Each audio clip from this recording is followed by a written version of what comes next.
Federico Bonazo, analista, ¿cómo estás, tocayo? Muy buenas tardes. Gracias por acompañarnos. Perdón que estaba muteado. Yo soy el que agradece, querido Jesús, el que me puedas poner en contacto con tu crítico e inteligente auditorio. No, hombre, los agradecidos siempre somos nosotros, querido amigo.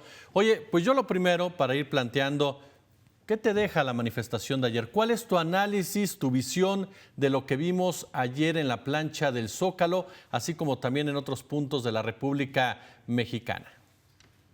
En algún punto la marcha es en sí misma una autorrefutación.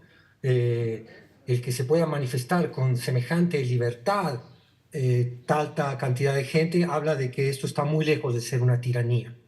La marcha se autorrefuta a sí misma en ese punto. Después llaman la atención muchas cosas. Voy a intentar hacer una síntesis de todos los elementos que me llaman la atención de la marcha. En las convocatorias a la misma veíamos esta directriz de no hablar con la prensa. Y yo me hago la siguiente reflexión, que marcha cuya reivindicación principal es la libertad de expresión, defensa de la democracia, libertad de expresión, se propone a sí misma no hablar con la prensa. ¿Por qué no querían que los manifestantes hablaran con la prensa? Y la respuesta a esta pregunta es tan sencilla como, voy a usar un adjetivo leve, como burda. Es decir, tantos de los manifestantes mostraron al no cumplir con la directriz de no hablar con la prensa y hablar con la prensa que traen un alto nivel de manipulación emocional en la sangre.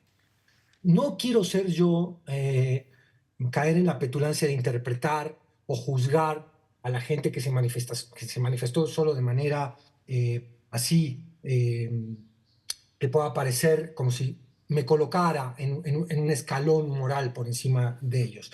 Pero es evidente que ni la historia, ni los hechos, ni la lógica permiten afirmar que hoy se vive en una tiranía o creer, por ejemplo, que un segundo gobierno de la Cuarta Transformación le va a arrebatar la propiedad privada a los ciudadanos.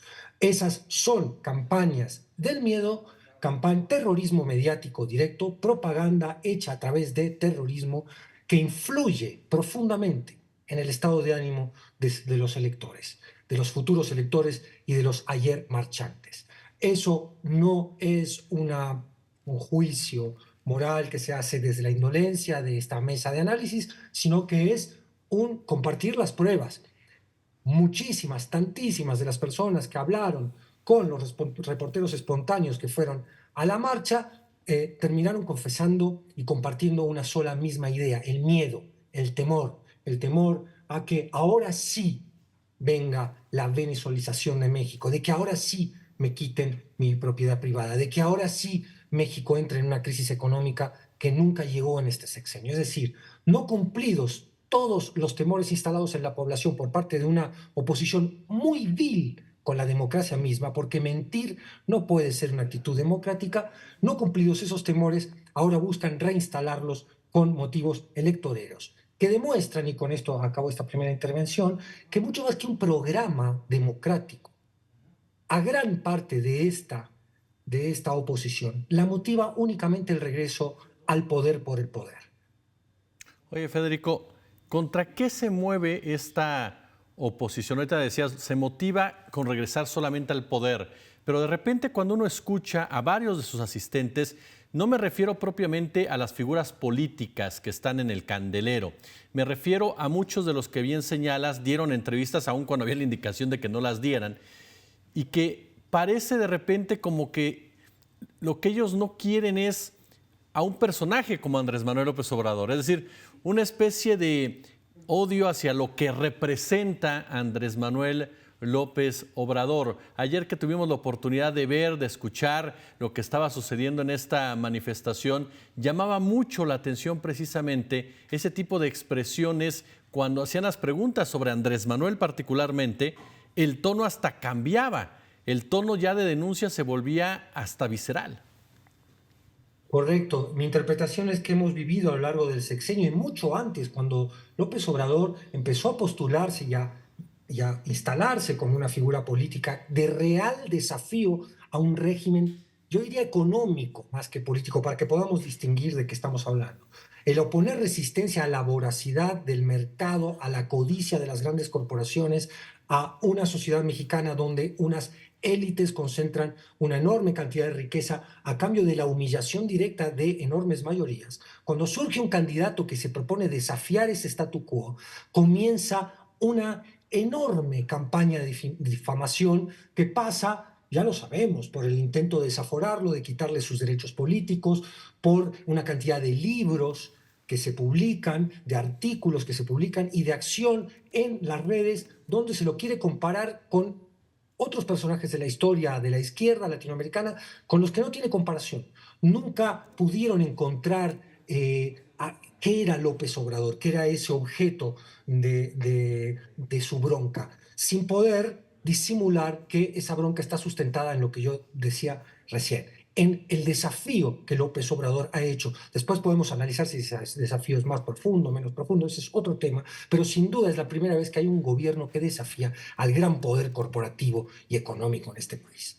Entonces, esa alimentación continua, incluso antes de la campaña que lo llevaría a ganar en el 2018, ha provocado que se monte un odio contra el personaje, porque las críticas al personaje, yo el que les habla, las he ejercido muchas veces, yo he criticado ciertos aspectos de este gobierno y de este presidente con los que no estoy de acuerdo, pero cuando se pierde la proporción, cuando se pierde la ecuanimidad, cuando tú lo que ves que se están elevando en la arena de la discusión pública no son críticas, sino ataques de odio, donde ves que claramente hay una serie de personas que depositan en el presidente frustraciones personales, que lo hacen chivo expiatorio de todos los males de un México cuya crisis no se explica únicamente por el accionar de este sexenio, sino que está enraizada hace muchísimo tiempo en lo que provocó cierto modelo económico y político.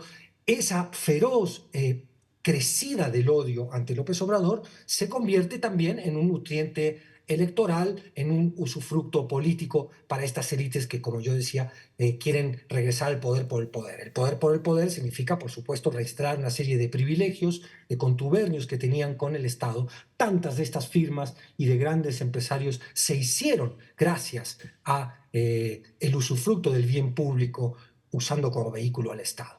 Entonces vemos los resultados de una larguísima campaña de difamación, alejada de una crítica que podría ser legítima y real, basada en la desproporción y en el odio. Eso es lo que yo creo que se vio ayer y por eso también querían muchos de los que quieren disimular esta motivación impedir que hablaran los manifestantes con la prensa, porque como aquella otra persona en la anterior Marcha Rosa que habló con el odio del indio patarrajada refiriéndose al presidente, podía ver en esta nueva manifestación que hubo ayer muchas personas que descubrían el verdadero motivo de su presencia en la plancha del Zócalo.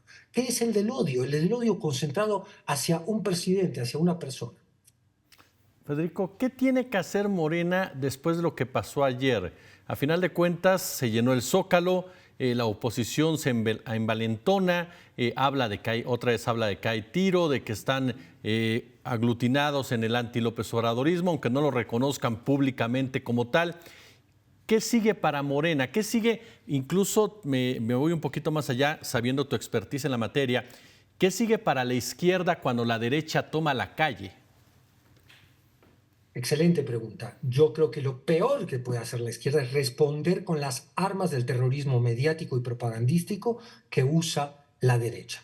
La izquierda, aunque eso la condicione un poco en la velocidad y magnitud de la respuesta mediática, no puede caer nunca en la tentación de la mentira, la desproporción, el estigma y las campañas de odio al rival, porque eso solo va a producir que se confundan los fines y los medios y que la izquierda se termine pareciendo a esa derecha que tiene que combatir. En ese sentido, hay que respetar muchísimo la marcha de ayer. La marcha de ayer fue espontánea en algún aspecto. Yo creo que es producto de esta campaña de manipulación emocional que describí en mi intervención anterior, pero no somos quien para únicamente reducirla a eso. Se manifestó parte de la población, manifestó su odio al presidente, es una marcha de la derecha, hay que llamarla como tal, el que quiera vestirla de otra cosa creo que está siendo un hipócrita y bien le haría a su propia imagen pública decir abiertamente, bueno, yo marché con gente que ha agredido a la democracia en el pasado, que ha agredido la idea de bien público en el pasado y en el presente y que hoy sigue agrediendo el diálogo fértil y valioso que exige toda democracia. Habiendo marchado junto a ellos, habiendo estado rodeado de esos personajes, pues me declaro una persona de la derecha y declaro que esta es una marcha antiobradorista y no pasa nada. Hay que respetarla, entenderla en su magnitud, pero sí intentar desafiar las falacias sobre las que se sostiene el movimiento rosa. No, aquí no hay dueños de la democracia en México, no hay dueños de la libertad en el mundo. Nosotros, los que pensamos que tiene que haber justicia social, es decir, los que nos identificamos con las banderas de la izquierda, pensamos que también valoramos muchísimo la democracia y lo que significa.